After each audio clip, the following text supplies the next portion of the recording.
Hello दोस्तों, welcome back to our channel study place. तो आज के इस वीडियो में मैं क्लास 10th के एजुकेटर्स के लिए साइंस का मॉडल पेपर लेकर आया हूँ। तो पेपर को स्टार्ट करने से पहले आपसे एक छोटी सी रिक्वेस्ट है कि अगर आप चैनल पर नए हैं तो प्लीज़ हमारे चैनल को सब्सक्राइब कर लीजिए और हमें थोड़ा सा सपोर्ट कर लीजिए। तो चलिए पेपर को शुरू करते हैं। तो हम पेपर के सबसे पहले स्टार्टिंग में आपको कुछ निर्देश दिए गए हैं जो कि ये रहे। सबसे पहला निर्देश जो है, प्रारंभ के 15 मिनट परीक्षार्थियों को प्रश्न पत्र पढ़ने के लिए निर्धारित हैं।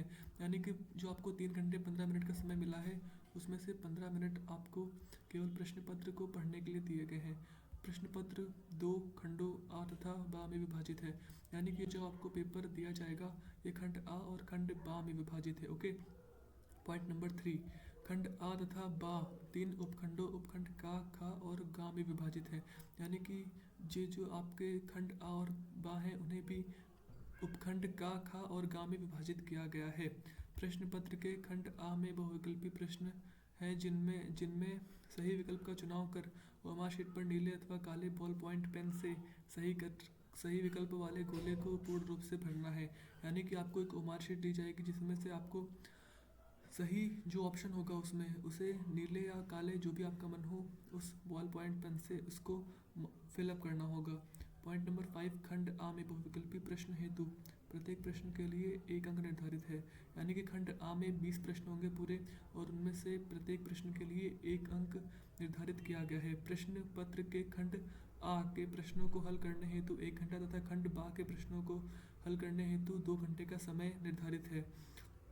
पॉइंट नंबर 7, खंड बा में वर्णनात्मक प्रश्न होंगे। यानी कि जो आपका खंड आ होगा उसमें आपके एमसीक्यू बेस्ड क्वेश्चन होंगे और जो आपका खंड बा होगा उसमें डिस्क्रिप्टिव टाइप क्वेश्चन होंगे। ठीक है। और पॉइंट नंबर 8, प्रत्येक प्रश्न के सम्मुख उनके अंक निर्धारित किए गए हैं। यानी कि जितने भी आपके प्रश्न हैं उनके उन प्रश्नों के सामने लिखा हुआ है कि कोई भी प्रश्न कितने नंबर का है। पॉइंट नंबर 9, खंड बा के प्रत्येक उपखंड के सभी प्रश्न एक साथ करना आवश्यक है। प्रत्येक उपखंड नए पृष्ठ से आरंभ करिए। यानी कि खंड बा के प्रत्येक उपखंड के सभी प्रश्न एक साथ करना अनिवार्य है। यानी कि आपको सभी प्रश्न एक साथ करने होंगे और प्रत्येक उपखंड को एक नए पेज से स्टार्ट करना होगा। सभी प्रश्न करना अनिवार्य है। तो चलिए पेपर को शुरू करते हैं।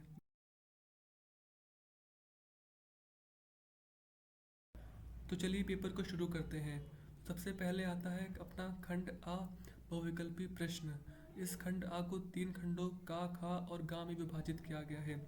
ठीक है। इसमें से उपखंड का उपखंड का प्रश्न नंबर 1 है। प्रश्न नंबर 1 है, जब प्रकाश नेत्र में प्रवेश करता है तो अधिकांश अपवर्तन कहाँ होता है।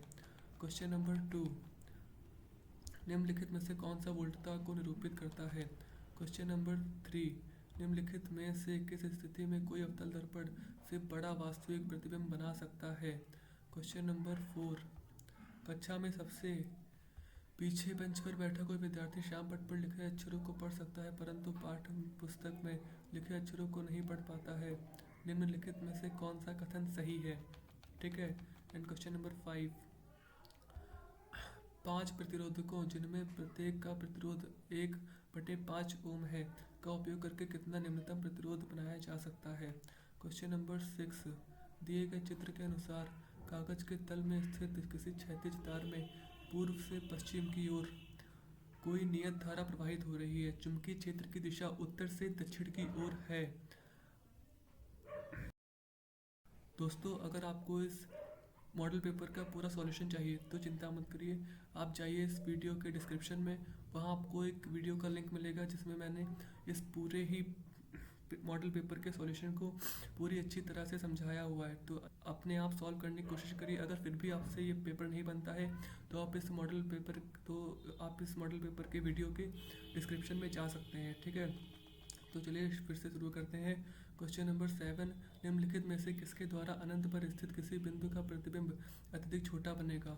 तो खंड उपखंड का में 7 प्रश्न थे। अब उपखंड का में देखते हैं। प्रश्न नंबर 8, एक मिश्र धातु है।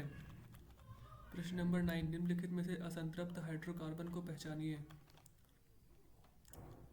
प्रश्न नंबर 10, ठोस कैल्शियम ऑक्साइड जल के साथ तीव्रता से अभिक्रिया कर कैल्शियम हाइड्रोक्साइड बनाता है तथा साथ में ऊष्मा उत्पन्न होती है। इस क्रिया को चूने का भुजना कहते हैं। कैल्शियम हाइड्रोक्साइड में जल घुलकर इसका विलयन बनाता है जिसे चूने का पानी कहते हैं। निम्नलिखित में से कौन सा कथन चूने के बुझाने तथा इसके विलयन के लिए सत्य है? तो इसके लिए आपको 4 ऑप्शन दिए गए जिनमें से आपको किसी एक को सेलेक्ट करना होगा। ठीक है। और क्वेश्चन नंबर 11, एक परमाणु की परमाणुवीय त्रिज्या का निम्नलिखित में से कौन सा सही प्रदर्शन है? क्वेश्चन नंबर 12, कॉलम ए में दिए गए रासायनिक पदार्थों का सिमुलेशन कॉलम बी में दिए गए उनके अनुप्रयोगों से कीजिए।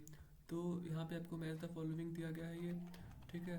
उसके बाद क्वेश्चन नंबर 13, डैश नीले लिटमस पत्र को लाल कर देता है। दोस्तों मैं आपको अभी इसमें से किसी भी एमसीक्यूज का आंसर इसलिए नहीं बता रहा हूँ क्योंकि मैं चाहता हूँ कि आप एक बार अपना सेल्फ अटेम्प्ट दें इस क्वेश्चन को सॉल्व करने के लिए, ताकि आपको पता चल सके कि आपकी कितनी तैयारी हो चुकी है। अगर फिर भी आपको ऐसा कोई क्वेश्चन बचता है जिसमें आपको डाउट हो तो आप इस वीडियो के डिस्क्रिप्शन में जा सकते हैं। ठीक है ना। उसके बाद उपखंड का प्रश्न नंबर 14, चूने के पानी से भरी परख नली में जब मुंह द्वारा फूंका जाता है तब चूने का पानी किसकी मौजूदगी के कारण दूधिया हो जाता है? प्रश्न नंबर 15, कुछ डायनासोरों में एक पर मौजूद थे किंतु उड़ नहीं सकते थे, लेकिन पक्षियों में पर होते हैं जो उन्हें उड़ने में मदद करते हैं। विकास के संदर्भ में इसका यह अर्थ हुआ कि यहाँ भी आपको 4 ऑप्शन सेलेक्ट करने होंगे। प्रश्न नंबर 16, यदि किसी जीव का जीवाश्म पृथ्वी की ओर अपेक्षाकृत हरी पत्तियों से प्राप्त हुआ है तब हम भविष्यवाणी कर सकते हैं कि। प्रश्न नंबर 17, चित्र में भाग ए, बी और सी किस क्रम में है?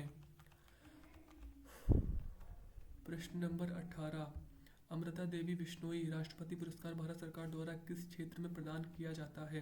प्रश्न नंबर 19, यदि मटर के एक गोल तथा हरे रंग के बीज वाले पौधे RRYY छोटेदार तथा पीले रंग के बीज वाले पौधे RRYY में संकरण कराया जाए तो F1 के बीज कैसे होंगे? प्रश्न नंबर 20, निम्नलिखित चित्र में अंकित ए मादा जनक तंत्र के किस भाग को प्रदर्शित करता है? खंड बा वर्णनात्मक प्रश्न, यानी कि अभी तक खंड का चल रहा था जिसमें आपको केवल MCQ बेस्ड क्वेश्चन देखने को मिले थे। अब आते हैं खंड बा को भी खंड आ की तरह 3 भागों में विभाजित किया गया है। उसमें से पहला जो उपखंड है वो है का। तो इसका जो प्रश्न नंबर 1 है, गोलीय दर्पणों द्वारा परावर्तन के लिए चिन्ह परिपाटी लिखिए। प्रश्न नंबर 2, वायुमंडल में अपवर्तन किस प्रकार होता है? तारे क्यों टिमटिमाते हैं जबकि ग्रह नहीं टिमटिमाते हैं? प्रश्न नंबर 3, 2 ओम, 3 ओम तथा 6 ओम के तीनों प्रतिरोधकों को किस प्रकार संयोजित करेंगे कि संयोजन का कुल प्रतिरोध 4 ओम या 2 ओम या 1 ओम हो? प्रश्न नंबर 4, दक्षिण हस्त अंगुष्ठ नियम में अंगूठे की दिशा का क्या निर्दिष्ट करती है? यह नियम किस प्रकार फ्लेमिंग के वामस्थ नियम से भिन्न है? किसी क्षैतिज शक्ति संचरण लाइन में पूर्व से पश्चिम दिशा की ओर विद्युत धारा प्रवाहित हो रही है, इसके ठीक नीचे किसी बिंदु पर तथा इसके ठीक ऊपर से किसी बिंदु पर चुंबकीय क्षेत्र की दिशा क्या होगी? अगर आपको ये नहीं करना है तो आप याला भी कर सकते हैं। विद्युत मोटर का सिद्धांत तथा कार्यविधि स्पष्ट करिए। विद्युत मोटर में विभक्त तथा वलय का महत्व क्या है? ठीक है। उसके बाद उपखंड खा प्रश्न नंबर 5, निम्नलिखित में यौगिकों की संरचना चित्रित करिए। यानी कि आपको ये जो 4 यौगिक दिए गए हैं आपको इनकी संरचना बनानी है। प्रश्न नंबर 6, कुछ तत्वों के परमाणु क्रमांक नीचे दिए गए हैं, तत्वों की पहचान करिए। यानी कि आपको ये जो परमाणु क्रमांक दिए गए हैं आपको बताना है कि ये परमाणु क्रमांक किस तत्व के हैं। उसके बाद खंड आ आवर्त सारणी में इन तत्वों की समूह संख्या तथा आवर्त पहचानिए। प्रश्न नंबर 7, निम्नलिखित अभिक्रिया में प्रत्येक के संतुलित रासायनिक समीकरण लिखिए। तो यानी कि आपको यहाँ पर इन केमिकल रिएक्शन को बैलेंस करना होगा। तो इसमें से 1 2 3 4 5 6 आपको रिएक्शन दी गई हैं। आप इन रिएक्शन को बैलेंस कर सकते हैं, या अगर आपको ये नहीं करना है तो आप याला क्वेश्चन भी कर सकते हैं जिनमें आपको इन 3 टॉपिक्स पर कुछ लिखना होगा। ठीक है। उसके बाद खंड का प्रश्न नंबर 8, निम्नलिखित संस्करणों में संतति की विशिष्टताएं बताइए। यहाँ पे आपको ये 4 प्रश्न दिए गए हैं, इनमें आपको संतति की विशेषताएं बतानी है। ठीक है। और प्रश्न नंबर 9, रंध्रों के खुलने तथा बंद होने की प्रक्रिया को चित्र द्वारा स्पष्ट कीजिए। प्रश्न नंबर 10, वातावरण में कार्बन डाइऑक्साइड स्तर का नियंत्रण करने के लिए कुछ उपायों का सुझाव दीजिए। प्रश्न नंबर 11, वक्रों में मूत्र निर्माण की प्रक्रिया का सचित्र वर्णन करिए। प्रश्न नंबर, या फिर आपको अगर ये नहीं करना है तो आप ये भी कर सकते हैं, मानव के नर जनन तंत्र का सचित्र वर्णन करिए। तो ये था आज का वीडियो। अगर आपको वीडियो पसंद आया हो तो इसे एक लाइक ज़रूर कर दीजिएगा, ताकि हमें ऐसे ही सपोर्ट मिलता रहे आपके तरफ से। और अगर आप चैनल पर नए हैं तो आपसे एक बार फिर से रिक्वेस्ट है कि प्लीज़ हमारे चैनल को सब्सक्राइब करिए और हमें सपोर्ट करिए। मिलते हैं अगले वीडियो में, तब तक के लिए टेक केयर, बाय बाय।